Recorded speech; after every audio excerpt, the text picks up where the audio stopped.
नाम सुनकर आज भी खैबर कांप जाता है। इसलिए एकदम बिला झिझक उठाइए हाथ, बोलिए मेरे साथ, झंडा मदीने वाले का, डंडा बरेली वाले का, दोनों हाथों को लहरा के बोलिए या हुसैन, और मोहब्बत से या हुसैन। असरार भाई जरा सबको कवर कर लीजिए, दिखा दीजिए, ताकि कल कोई किसी का हाथ ना छूट जाए और कल कोई आपको ये शिकायत नहीं करे कि मेरा हाथ नहीं आया, हम नहीं आए, मेरा चेहरा नहीं आया, मेरा फेस नहीं आया। इसलिए आपको कंप्लेन ना करना पड़े, सबको घुमा करके दिखा दीजिए। जरा दोनों हाथों को झंडा बनाइए, झंडा बना के बोलिए या हुसैन, और मोहब्बत से या हुसैन, और मोहब्बत से या रसूल अल्लाह। Karbala Karbala Karbala Karbala Karbala जब भी याद आया है, याद आया है, करबला जब भी याद आया है, गम शबीर ने रुलाया है, गम शबीर ने रुलाया है। अब तैयार रहिएगा, गम शबीर ने रुलाया है, गम शबीर ने रुलाया है। क्या बिगाड़ा क्या बिगाड़ा क्या बिगाड़ा था नन्हे असगर ने,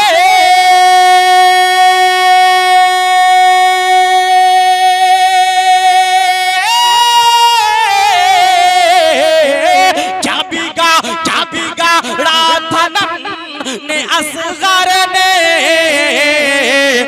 तेरी असगर पे क्यों चलाया है, तेरी असगर पे क्यों चलाया है, तेरी असगर पे क्यों चलाया है, तेरे असगर पे क्यों चलाया है। करबला जब याद आया, गोड़ी गोड़ी प्रणाम नमस्तक सकल पर जा जन्म, हे दीन बंधु दयाल निधि, अभिनंदनम सुस्वागतम चाहे बम चाहे जन्म तिथि ददश रबीउल अव्वल, शुभ मंगलम प्रतिभा अलौकिक प्रतिमा अति सुंदरम, तीर्थवम स्वर्ग सम्मकार नगरति पावनम, पुण्य बिंदु सुशोभितम, अरुआदि ज्योति जन्मस्थलम, सर्वजन आराध्य प्रिय तैबा नगर सुसाहतम, सूर्यम कंकण प्रकाशित चिरमन हर मंगलम, स्वर मनोहर शीतलम, छवि मोहनी प्रिय दर्शनम, दाने परम महावीर अरु करुणानिधि पुरुषोत्तम, चतुर्भुज सिद्दीक फारूक कनी अरु हैदर, फातिमा प्रियदर्शनी हसनैन सत कुटुंबकम। इसलिए हैदराबाद का पंडित उठता है और खड़े होकर के कहता है, सारा जग छोटे तो छोटे, सारा जग छोटे तो छोटे, दया धर्म मत छोड़, जिसने किया है, जिसने किया है जग की रचना, उससे नाता जोड़, ए लोगो उससे नाता जोड़। बन के मनुष्य आया है जग में, क्यों तू गया यह भूल, यह जग से बन की फुलवारे, जिसका मनुष्य है फूल, ए लोगो जिसका मनुष्य है फूल। ये देखिए हमारे भाई साहब है, बिरादरान वतन शायद लग रहे हैं, है ना, इन्होंने 100 रुपए दिया, अल्लाह सलामत रखे, है ना, अल्लाह हिदायत की दौलतों से माला माल फरमाए। मैं इस बड़े नोट की बड़ी कदर करता हूँ इमामुद्दीन भाई, बहुत मोहब्बत से लेता हूँ, ऊपर वाले जेब में रखता हूँ। यकीन नहीं आता है पर भाई आप भी देख के देखिए, ऊपर ही रखेंगे। जरा मोहब्बतों से मुस्कुरा के बोलिए सुभान अल्लाह, और मोहब्बत से या रसूल अल्लाह। अज़ीज़ान मोहतरम, आइए देवघर का एक पंडित उठता है जिसका नाम सुनील नारायण प्रसाद है। वो खड़ा होता है और कहता है, ए फिदाउल कादिर नईमी, जिस नबी का गुणगान तुम करते हो जरा मुझे भी कुछ करने दो। मैंने कहा, धर्म गुरु महाराज जी आप क्या कह रहे हैं, आप अपने जय भोलेनाथ की बात करेंगे, आप अपने तमाम उन तमाम शिष्य की और उन तमाम गुरुओं की बात करेंगे जिसको आप आस्था के साथ मानते हैं। कहा नहीं, जब से मैंने मोहम्मद की 63 साल जीवनी पढ़ी है, दिल मोहम्मद पे कुर्बान हो गया है। बोल दो सुभान अल्लाह। दिल मोहम्मद पे कुर्बान हो गया। मैंने कहा धर्म गुरु महाराज जी आपको भी अधिकार है, आप भी कुछ बोल लीजिए। वो खड़े हुए और खड़े होकर के कहने लगे, मोहम्मद मोहम्मद बिन दुख का हरे, बरखा बिन सागर कौन भरे, सागर कौन भरे, और लक्ष्मी लक्ष्मी बिन आदर कौन करे, माता बिन भोजन कौन धरे, भोजन कौन धरे। तब तक कि अयोध्या का एक पंडित खड़ा हुआ, पंडित का नाम पंडित वेद प्रकाश उपाध्याय। वो खड़े होते हैं और खड़े होकर कहते हैं, संपूर्ण कर्मशील मोहम्मद के जात है, संसार में सुशील मोहम्मद के जात है, मोहम्मद के बात है। उसके बाद हजरात, आज सावन का महीना है, हिंदू सनातन शाश्वत धर्म के लोग अगल बगल से श्रवण कर रहे होंगे, तो वो लोग दिल ही दिल में बहुत खुश हो रहे होंगे। चलो अकबर भाई ने अच्छा मौलवी बुलाया, जलसा उनका, खर्चा उनका, किताब मेरी पढ़ी जा रही है, मंत्र मेरा पढ़ा जा रहा है। मैं कहूंगा किताब किसी की हो, लेकिन जिक्र मेरे पैगंबर का होने जा रहा है। वो तमाम तर पूरी दुनिया के, पूरी विश्व में शांति का संदेश भेजने वाला पैगंबर, पैगंबर दो जहान का जिक्र होने जा रहा है। इसलिए हजरात, उस पैगंबर दो जहान की बारगाह में अकीदत का खिराज, मोहब्बत का चिराग रोशन करने के लिए हम भी जा रहे हैं। आप भी मिलकर के चिराग रोशन कर लें, ताकि इसमें हम और आप शामिल होकर के मुस्तफा की बारगाह में अकीदत का नजराना और मोहब्बत का खिराज पेश कर लेंगे। आइए मैं आपको बताना चाहता हूँ, देवघर का पंडित उठता है और उसके बाद हजरात, सावन का महीना है। आप हिंदू सनातन शाश्वत धर्म से, जैसे सावन का महीना आता है, मीट बंद, मछली बंद, अंडा बंद, कुछ नहीं खाएंगे। भाई साहब क्यों नहीं खाएंगे? कहा कि ये सावन महीना है, बहुत पवित्र महीना है। मैंने कहा धर्मगुरु महाराज जी, इस महीने में आप मीट मछली एकदम छोड़ देते हैं, फिर 11 महीने आप खाते हैं। इसका मतलब यह है कि इस महीने में शाकाहारी और अदर महीने में आप मांसाहारी हो जाते हैं। तो फिर ये बताइए, आप देवघर जाएंगे, वहाँ क्या करते हैं? कहा कि आप नहीं जानते हैं, जय भोलेनाथ की एक कांवड़िया लेके चलते हैं, वहां पर जल ढालते हैं और जल ढाल करके वहां स्नान करते हैं, अपने आप को शुद्ध और पाक करते हैं, फिर अपने घर को आते हैं, फिर साल भर जो चाहे मर्जी करते हैं। लेकिन नहीं नहीं, वो देवघर का पंडित बोलता है, फिर अगर हमारे धाम में आते हो, अगर देवघर धाम में आने के बाद अगर फिर बुराई कर रहे थे, फिर बुराई कर रहे हो, फिर घर जाने के बाद फिर उसी बुराई में और पाप में मुब्तला हो, फिर वही गुनाह करते हो, तो फिर तुम्हारा धाम आने का कोई मतलब नहीं है, फिर कांवड़िया ढोने का कोई मतलब नहीं है, फिर जल ढारने का कोई मतलब नहीं है। इसलिए एक मंत्र पढ़ते हैं, वो देवघर का एक पंडित, वो खड़े होते हैं और एक मंत्र पढ़ते हैं, हरि ओम ओम औटान्यान पुनीतम पृथ्वी मध्य अन्य सगबारतम बलवंत स्वानम तेज बहादम सर्वन्वा पुरुषम पुरुषोत्तम शंभले स्थानम गिरे विष्णु यस सोमत्या गर्भमादतम पृथ्वी पाल बरहारम करके ग्रह तबुस्यतम परंपरागत परमात्मे यदा यदा ही धर्म से गला निर्भवति भारत अभ्युत्थानम धर्म से तदात्मान्य श्री जाम हम प्रीतराणाय साधुना विनाशे च दुष्कृताम धर्म संस्थापनार्थाय संभवामि योगे योगे। श्रीमद् भागवत गीता अखंड 4 श्लोक नंबर 7-8 में लिखा हुआ है। अब इसका तर्जमा, इसका भवार्थ सुन लीजिए। हरि ओम, ओम का मतलब ईश्वर, रब्बे जुलजलाल खालिक कायनात, यानी रब की तरफ से भेजा हुआ एक अवतार बीचों बीच जमीन पे आएगा, जो बड़ा बलवान होगा, बड़ा तेजस्वी होगा, बड़ा प्रभावशाली होगा, बड़ा शक्तिमान होगा। शक्ति का ये आलम होगा, उंगली का इशारा करेगा, चांद 2 टुकड़ों में तकसीम कर देगा। बरेली के ताजदार ने पुकार कर कहा था, चांद झुक जाता जिधर उंगली उठाते महद में, क्या ही चलता था इशारों पर खिलौना नूर का, वो मुस्तफा जाने रहमत, आमना का लाल, अब्दुल्लाह का लख्ते जिगर, हलीमा का दिल का टुकड़ा, उंगली का इशारा कर दे, चांद 2 टुकड़ों में तकसीम कर दे। बरेली के ताजदार पुकार कर कहे, और सूरज उल्टे पांव पलटे, चांद इशारे से हो चाक, अंधे नजदी देख ले कुदरत रसूलुल्लाह की। वो मेरा तेरा पैगंबर, वो मेरा तेरा रसूल, वो कायनात का सबसे हसीन इंसान, पूरी कायनात में अपनी उंगली को न दिखाकर कायनात का सबसे दुनिया में सबसे बड़ा ग्रह जो उसको सूरज कहते हैं, सूरज को अपने पास बुलाता है, कभी सूरज को मुट्ठी में करता है, कभी सूरज को अपने इशारे पे नचाता है, कभी सबसे बड़ा ग्रह चंद्रमा को अपने मुट्ठी में नचाता है, कभी उंगली के इशारे से चांद को 2 टुकड़ों में तकसीम कर देता है, कभी उंगली की खाई से पानी का चश्मा जारी कर देता है। जब भी तो यूपी का वकार, दिल्ली का करार, बिहार की बहार, उड़ीसा का निखार, मुंबई की शान, कलकत्ता की जान, अहले सुन्नत की पहचान, जरा मोहब्बत से बोल दो मोयरा का गुयूर मुसलमान बरेली के अहमद रजा खान पूरी दुनिया की आंखों में आंखें डाल के कहते हैं उंगलियां हैं फैज पर, टूटे हैं प्यासे झूमकर झूमकर झूमकर। उंगलियां हैं फैज पर, टूटे हैं प्यासे झूमकर, नदियां पंजाबे रहमत की है जारी। वाह वाह। नारे तकबीर,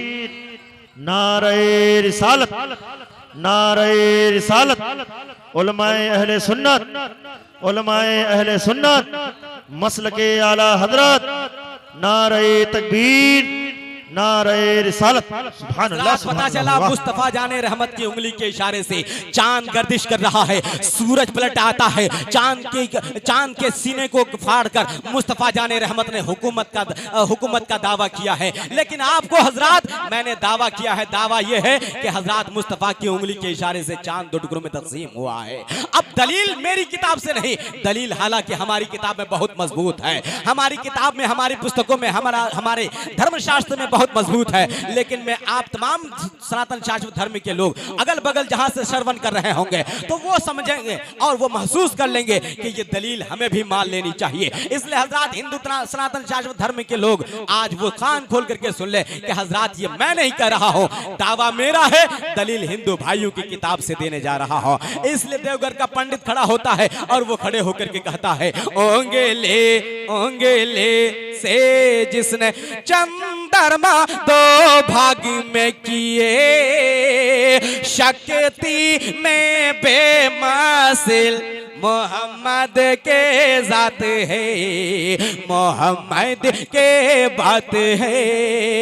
इसलिए हजरात आइए आज हम और आप मुस्तफा जाने रहमत की बारगाह में अकीदत का खिराज पेश करते हैं और आज सारी दुनिया को बताते हैं कि हमने जिस धर्म की पुस्तक को, जिस धर्म की शास्त्र को, जिस धर्म के ग्रंथ को, जिस धर्म के धार्मिक पुस्तकों को उठाया है और अध्ययन किया है तो उसमें पता चला है मेरे नबी का नाम चमक रहा है, मेरे नबी का नाम दमक रहा है और मेरे नबी का और तबसरा हो रहा है। इसलिए हज़रत डॉक्टर माइकल हार्ट ने कहा था he was the only man in history who was supremely successful on both the religious and secular levels। Doctor Michael Hart ने कहा था वो मोहम्मद सल्लल्लाहु अलैहि वसल्लम है जो कायनात में सबसे ज्यादा कामयाब है, पूरी दुनिया में सबसे ज्यादा लाजवाब है, उससे ज्यादा कोई खूबसूरत नहीं हो सकता, उससे ज्यादा कामयाब को नहीं हो सकता, चाहे दुनियावी सतह पर हो चाहे मजहबी सतह पर हो। जिस तरह से भी मोहम्मद की जिंदगी को देख लो तो मुस्तफा जाने रहमत की जिंदगी बहुत कामयाब है, उससे ज्यादा कामयाब इंसान कोई नहीं है। जब भी तो हुजूर सैयदना सरकार आला हजरत फरमाते हैं यही बोले सिद्र वाले चमने जहां के थाले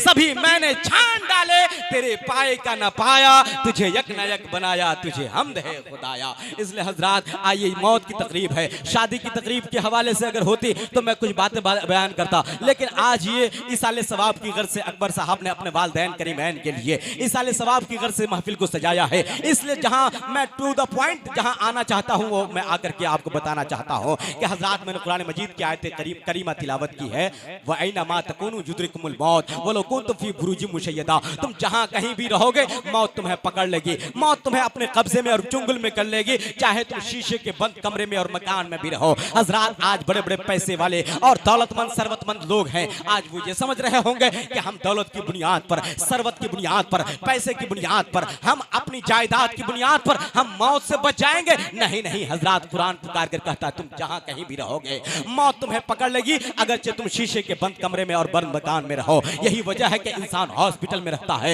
इंसान डॉक्टरों की निगरानी में रहता है, बड़े बड़े आईसीसीयू में रहता है, शीशे के बंद कमरे में रहता है जहां ऑक्सीजन का इंतजाम, जहां मिथन गैस का इंतजाम, जहां हर चीज का इंतजाम है, लेकिन उसके बावजूद मौत उसे पकड़ लेती है। इसका मतलब कुरान ने जो ऐलान किया था वो सच है, तुम जहां कहीं भी रहोगे मौत तुम्हें पकड़ लेगी। यही वजह है अभी कुछ दिन पहले ओशियन गेट नाम से एक पनडुब्बी जहाज बनाया गया था और वो सीधे आयरलैंड से चला था और सीधे लेकर के टाइटैनिक जहाज का पता करने के लिए अटलांटिक महासागर में लोग चले थे, 5 अरबपति इंसान उसमें बैठ चुके थे और उसके बाद पता लगाने के लिए चले थे चलो देखते हैं कि आज से जो लगभग 200-300 साल पहले टाइटैनिक जहाज डूबा था उसका मलबा कहां मिलता है, वो कैसे डूबा था। हजरात वो पता करने के लिए चले थे, लेकिन क्या हुआ कि हजरात जून के महीने में यह हादसा होता है कि 4 दिन के बाद खबर आती है कि अब वो सारे लोग मौत के शिकार हो चुके हैं। मौत ने उसको अपने कब्जे में कर लिया है और उसकी लाश का पता नहीं चला है, उसकी डेड बॉडी का अब तक कोई पता नहीं चला है, न पनडुब्बी जहाज का कोई पता चला है। अलबत्ता इतना जरूर पता चला है वो लोग अब इस दुनिया में नहीं रहे। पता चला तुम जहां कहीं भी रहोगे, चाहे ओशियन गेट में हो, चाहे टाइटैनिक जहाज में हो, चाहे दुनिया के किसी भी ऊंचा बुर्ज खलीफा जो सबसे बड़ी इमारत, दुनिया की सबसे बड़ी इमारत है, उसमें चले जाओ, उसके बाद भी मौत वहां पहुंच के रहेगी। इसलिए कुरान पुकार कर दूसरी जगह कहता है फाइजा जा अजलहुम ला यस्ताखिरुना सातम वला यस्तक़दिमून।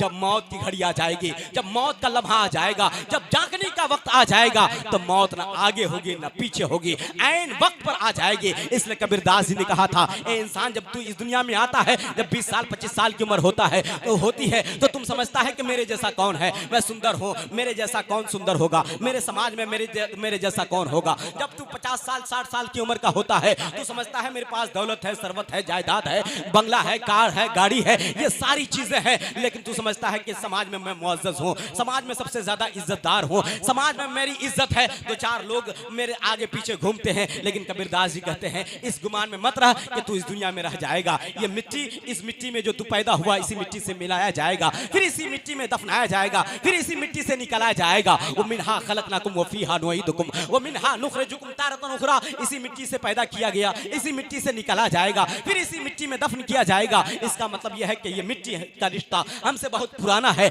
इसलिए कबीरदास जी ने आज से 550 साल पहले पूरी दुनिया के सूफी संतों की आंखों में आंखें डाल के कहा था, आए हैं तो जाएंगे, आए हैं तो जाएंगे, राजन तो फकीर एक सिंहासन में चले,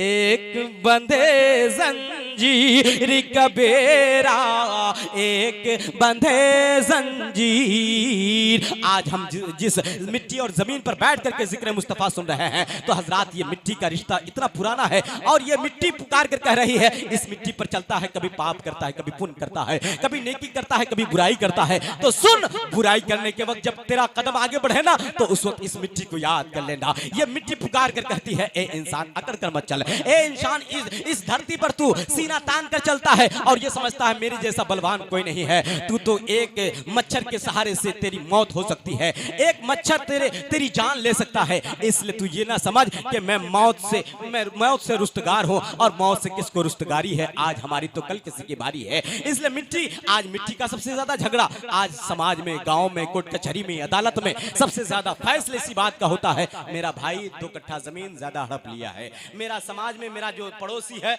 मेरा जो पटेदार है, वो 2-4 धुर जमीन ज्यादा कब्जा कर लिया है। आज घर घर में झगड़ा है। इसलिए मिट्टी पुकार कर कहती है, मिट्टी पे झगड़ा करने वालों, मिट्टी के लिए झगड़ा करने वालों, जमीन के लिए झगड़ा करने वालों, मिट्टी पुकार कर कहती है, माटी कहे कुम्हार से, माटी कहे कुम्हार से, तू क्यों रोंदे मोय, माटी कहे कुम्हार से, तू क्यों रोंदे मोय, एक दिन ऐसा आएगा मैं रोंदूंगी तोए कबीरा, मैं रोंदूंगी तोए। हजरात मेरा वक्त काफी तेजी के साथ गुजर गया है, 10 बजने का वक्त मुझे दिया गया था हजरात, वो वक्त करीब हो चुका है। इसलिए हजरात मैं अपनी गुफ्तगू को सीधे सीधे समेटना चाहता हूँ। और हजरात कुरान ने पुकार कर कहा, कुल्लु नफ्सिन ज़ाइक़तुल मौत, हर नफ्स को मौत का मजा चखना है। दुनिया में जितनी भी चीजें पैदा होती हैं, जो मखलूक है वो अल्लाह की मखलूक है, और अल्लाह की मखलूक को मौत होनी है, अल्लाह के मखलूक को मौत आनी है। इसलिए हजरात मौत की तैयारी, मौत से पहले मौत की तैयारी, मौत के बाद कब्र में जाने की तैयारी, और खुदा के सामने पेश होने का खौफ हमारे दिल में होना चाहिए। जब मौत की तैयारी, गुस्ल की तैयारी, और कफन पहनाने की तैयारी, कब्र में लिटाने की तैयारी, जब ये हमारी सारी तैयारी होगी तो हम बुराइयों से बच जाएंगे, हम गुनाहों से बच जाएंगे, हम समाज में किसी पर अत्याचार नहीं करेंगे, हम किसी पर जुल्म नहीं बरसाएंगे, हम किसी को बुरा भला नहीं कहेंगे, बल्कि हम अपने दामन में झांक करके देखेंगे हम कितने नेकोकार हैं, हम कितने गुनहगार हैं। इसलिए कबीरदास जी ने कहा था, बुरा जो देखने मैं चला, बुरा जो देखन मैं चला, बुरा न मिलिया कोई। बुरा जो देखन मैं चला, बुरा न मिलिया कोई। जो दिल खोजा अपना, बुरा न मुझे सा कोई रे कबीरा, बुरा न मुझे सा कोई। इसलिए हजरात हर एक की दायित्व है, हर एक का दायित्व है, हर एक की जिम्मेदारी है कि वो अपनी रिस्पॉन्सिबिलिटी और अपनी जिम्मेदारी को समझ ले। इंसान है तो एक, चाहे अगल बगल में हिंदू हो, चाहे मुसलमान हो, सिख हो, ईसाई हो, किसी मजहब और मिल्लत को मानता हो, लेकिन कोई धर्म ये आज तक नहीं बताया कि किसी पर अत्याचार किया जाए। उलमा के साथ माफी के साथ 1 मिनट का वक्त लेता हूं और आपको सिर्फ इतना बताना चाहता हूं, किसी धर्मशास्त्र में, किसी ग्रंथ में जैनी, बौद्धिस्ट और हिंदू, मुस्लिम, सिख, ईसाई, दुनिया में लगभग 206 ममालिक और लगभग 2000 से जायद मज़ाहिब व मिल्लत है, लेकिन उसके बावजूद किसी मजहब व मिल्लत की पुस्तक में यह नहीं मिलता है कि किसी पर जुल्म किया जाए। लेकिन जुल्म करने वाला यजीद होता है और सब्र करने वाला साबिर हुसैन पाक होता है। लेकिन हजरात जुल्म का इंतजाम क्या होता है, जुल्म का नतीजा क्या निकलता है कि उसका नाम हमेशा के लिए मिट जाता है। जो सब्र करता है उसका नाम सदियों तक नहीं बल्कि क़यामत तक चलता रहता है। इसलिए हजरात जुल्म करने के लिए किसी किताब में नहीं, किसी पर अत्याचार नहीं, किसी पर बिला वजह किसी को तकलीफ देना, कष्ट देना, ना अपनी वाणी से, ना अपनी जात से, ना अपनी बात से किसी को कोई कष्ट नहीं देना। इसलिए कबीरदास जी ने भी कहा था, ऐसे वाणी बोलिए मन का पाखो, ऐसे वाणी बोलिए मन का पाखो, और अंकोशी तल करे आप होशे तल होए रे कबीरा, आप होशे तल होए। 10 मिनट और मैं चाहता हूं कि गुफ्तगू समेट दिया जाए, इसलिए कि उलमाए अहले सुन्नत का हुक्म है। मैं 2-4 मिनट और ले लेता हूं, आपकी इजाजत है? 2-4 मिनट लेता हूं। हाँ, नहीं इतना वक्त मत दीजिए, मुझे कहीं दूसरी जगह भी रहना है, अपनी जान की परवाह करनी है। जरा मोहब्बतों के साथ झुम कर दूध पाक पढ़िए, अल्लाहुम्मा सल्ली अला सय्यदना शफीना हबीबना मौलाना मुहम्मद बारिक वसल्लम, सलातो व सलाम लेके या रसूल अल्लाह, सलातो व सलाम लेके या हबीब अल्लाह सल्लल्लाहु तआला अलैहि वसल्लम। हज़रत हाफिज़ कारी इमामुद्दीन साहब क़िबला जानते हैं कि हम लोग कितना देर माइक पर रहते हैं, लेकिन उसके बावजूद वक्त की तंगी है, लेकिन फिर भी अभी 4 घंटा नवादा में बोला था, लगभग 1-1.5 घंटा लगभग छपरा गढ़ी तीर में बोला था। बोलने की आदत है, मुझको कोई दिक्कत नहीं है, लेकिन 5 मिनट की गुफ्तगू आप ये सोच करके समझ लीजिए और सुन लीजिए, बर्दाश्त कर लीजिए कि हजरात हमें मौत आएगी तो फिर हजरात हश्र में क्या आलम होगा, मौत की तैयारी कैसे होगी, हम कब्र में लिटाए जाएंगे तो हजरात कम से कम मेरा जनाजा लोग देखे। अब जब कांधे पर मेरा जनाजा लोगों के कांधे पर हो और जब 4 आदमी मुझे ले जा करके शहर खमूशा में दफन करेंगे तो उससे पहले लोग कहते हैं कि रिश्तेदार आ जाओ, जो लोग नहीं आए हैं जनाजे में शामिल हो जाओ। जनाजे में शामिल होने वाले लोग जब शामिल हो जाते हैं, जब नमाज हो जाती है, जनाजा की दुआ हो जाती है, उसके बाद लोग कहते हैं कम से कम आखिरी दीदार करा दो, कम से कम दिखा दो चेहरा कैसा है, आज मरने के बाद इसकी सूरत कैसी है। हजरात सिर्फ इतना बता दीजिए कि हजरात आपके चेहरे पे मुस्तफा जाने रहमत के इश्क का नूर ना हो और मुस्तफा जाने रहमत का नूर ना हो तो फिर आप बताइए कि आपका दिल उस वक्त रोएगा, आपका दिमाग रोएगा। ये देखिए हमारे बिरादराने वतन है, हमारे अच्छा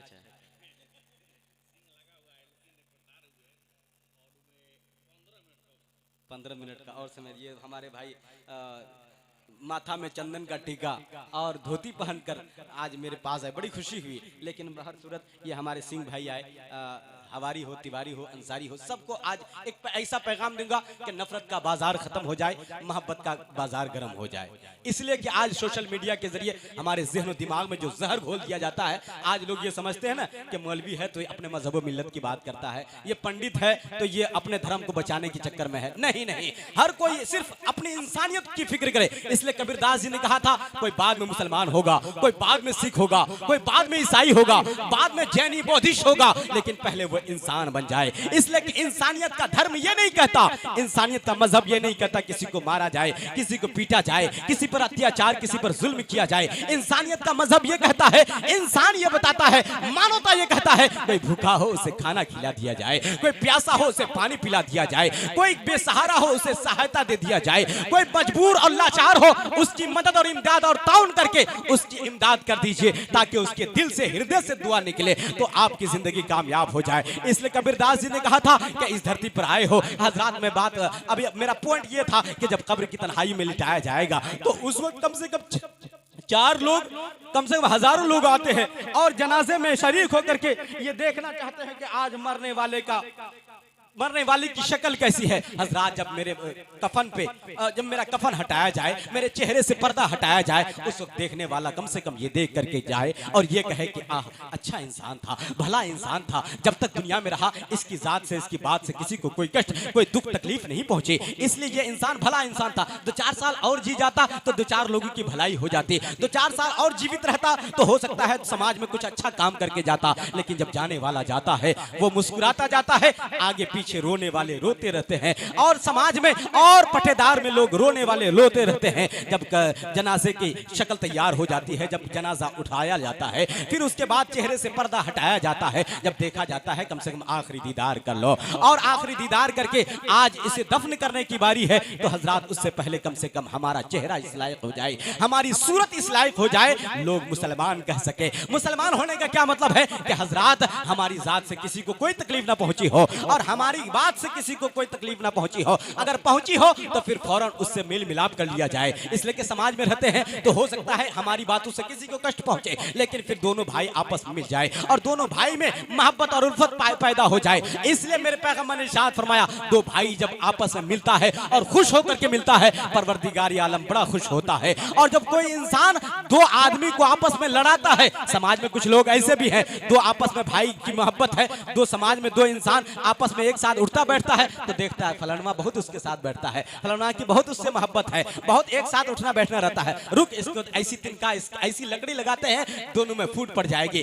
मेरे पैगंबर ने इरशाद फरमाया, ऐसा इंसान जो 2 भाइयों को मोहब्बत के बंटवारे में बांट दे और मोहब्बत के बजाय नफरत में उसे घेर दे, ऐसा इंसान ना वो खुदा का हो सकता है ना खुदा के रसूल का हो सकता है। इसलिए कबीरदास जी ने कहा था कि ये इंसान जिस धरती पर रह करके, जिस पावन धरती पर तू रहता है, इसमें वृक्ष है, इसमें पेड़ पौधे हैं, ये ऑक्सीजन का इंतजाम और हमारे पावन हमारी हवाओं को, हमारी वायु को ये शुद्ध करते हैं। इसलिए ये वृक्ष, ये पेड़ पौधे हमारे जीवन के लिए हरित हैं और हमें हरा करते हैं, और ये खुद हरे होकर के अपना साया हम पर देते हैं। इसलिए पेड़ पौधे बहुत जरूरी हैं। लेकिन इस पेड़ पौधे का पैगाम क्या है? पेड़ का पौधा और वो हरा भरा होता है जब तक शबाब रहता है, जब तक जवानी रहती है, तब तक वो हरी भरी जवानी वाली वो पत्तियां वो खिलखिलाकर हंसती हैं और मुस्कुराकर कहती हैं मैं इस वक्त जवान हूं। जैसे ही बुढ़ापे की मंजिल आती है और खिजा का मौसम आता है, वो पत्ते, झड़ते हुए पत्ते जो जमीन पर आ रहे होते हैं, आने वाले पत्ते जो मुस्कुरा रहे थे, अब वो मुस्कुराकर बजाय गम के वो ये कहते हैं कि ए इंसान, जिस तरह से मैं बूढ़ा हो गया, कल तू भी बूढ़ा हो जाएगा, कल तुझे भी मौत के घाट उतर जाना है, कल तुझे भी कब्र की तन्हाई में लिटाना है, कल तुझे भी मौत का शिकार होना है। वृक्ष बोला पात से, पेड़ बोला पात से, सुन पते मेरी बात। वृक्ष बोला पात से, सुन पते मेरी बात। इस जकाय रीत है, एक आवत एक जात कबीरा, एक आवत एक जात। इसलिए हजरात हम और आप आज ही अहद कर लें, आज ही हम जिस समाज में जी रहे हैं, अगल में मुस्लिम भी है, अगल में बगल में हमारे हिंदू भाई हैं, तो फिर आपस में ऐसी मोहब्बत हो, प्यार प्रेम हो, हम उसके दुख सुख में काम आ जाएं, वो हमारे दुख सुख में काम आ जाए, हम उसके दुख सुख में शामिल हो जाएं, वो हमारे दुख सुख में शामिल हो जाए, तब ये मोहब्बत बनेगी। वरना फिर मीडिया के चक्कर में में और नेता अभिनेता के चक्कर में हम आपस में बंटवारे की दीवार में घिर जाएंगे, हमारी मोहब्बत नफरत में तब्दील हो जाएगी, फिर एक दूसरे से अलग हो जाएंगे, फिर हमारा वतन, हमारा विशाल मुल्क ये तबाह बर्बाद हो जाएगा। इसलिए इस विशाल महान देश को, अगर इस भारत की जमीन को जब ऊंचाइयों के शिखर तक पहुंचाना है तो आपस में एकता, अखंडता, प्यार, प्रेम की भावनाओं को सम्मिलित करना पड़ेगा, एक दूसरे के साथ मिलजुल करके इस दुनिया पर रहना पड़ेगा। इसलिए किसी ने कहा था, भारत भारत भारत हमारा दोस्तों महान रहेगा।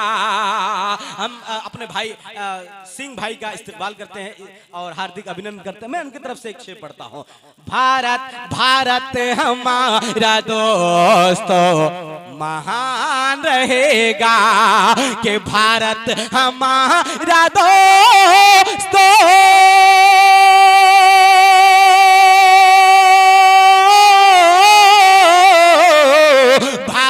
हमारा दोस्तों महान रहेगा, मिलजुल के अगर हिंदू मुसलमान रहेगा, मिलजुल के अगर हिंदू मुसलमान रहेगा। इसलिए हजरात, कोई नफरत नहीं, धर्म आपका है, मजहब हमारा अपना है। इसलिए कुरान पुकार कर कहता है, लकुम दीनुकुम वलिय दीन, तुम्हारा दीन तेरे लिए, तुम्हारा दीन तेरे लिए। फिर ये जब तुम्हारा दीन तेरे लिए, तुम अपना मजहब फॉलो करो, हम अपना मजहब फॉलो करते हैं, फिर झगड़ा कहाँ है, फिर झंझट कहाँ है। ये भारत हमारा वो देश है, वो मुल्क है, जमहूरी मुल्क है, वो डेमोक्रेटिक ऐसा मुल्क है जहां पर सबसे ज्यादा डेमोक्रेटिक की बातें होती है। तो फिर इसकी मिसाल, इसकी मिसाल पेश करनी पड़ेगी और ये साबित करना पड़ेगा कि हम लोग डेमोक्रेटिक मुल्क में रहते हैं। अल्लाह ताला की बारगाह में दुआ है, परवरदिगार आलम हमें अच्छा बनने, अच्छा सुनने और अच्छा कहने की तौफीक अता फरमाए। एक दूसरे के साथ मील मोहब्बत प्यार प्रेम से उठने बैठने की तौफीक बख्शे, एक दूसरे के साथ उल्फत मोहब्बत प्यार प्रेम बना रहे। खुदा आबाद रखे इस पूरे चमन को। कलमा शरीफ पढ़ लीजिए, ये वो कलमा शरीफ है जिसको बड़े बड़े विद्वानों ने, बड़े बड़े पंडितों ने, पढ़े लिखे लोगों ने, इंटेलेक्चुअल दानिशमंद लोगों ने पढ़ा है। ला इलाहा हर ने पापम इल्लल्लाह, परम पदम जन्म में प्राप्त उन्नति जपे नामे मुहम्मदम। जय गुरु नामे नामे कर जय बे, जय गुरु नामे नामे कर जय बे, बिना मोहम्मद पारे ना है बे। इसलिए जल्दी से कलमा शरीफ पढ़ लीजिए, ला इलाहा, जोर से सबको पढ़िए ताकि ईमान ताज़ा हो जाए और ईमान में बालिगी पैदा हो जाए और कलमा पढ़ने की आदत रहे, ताकि मौत की आखिरी घड़ी हो, मौत की आखिरी हिचकी हो, उस वक्त ज़बान पर जिक्र ला इलाहा इल्लल्लाह मुहम्मद रसूलुल्लाह हो। अल्लाह ताला हम तमाम लोगों को अच्छी मौत अता फरमाए और बरहक मौत अता फरमाकर जन्नत का मेहमान बनाए। कलमा शरीफ पढ़ लीजिए, ला इलाहा इल्लल्लाह मुहम्मद रसूलुल्लाह। हमेशा मिदहत खैरुल अनाम में गुजरे, दुआ है ये उम्र दुरूद व सलाम में गुजरे। वाखिर दावाना अल्हम्दुलिल्लाहि रब्बिल आलमीन। अस्सलामु अलैकुम।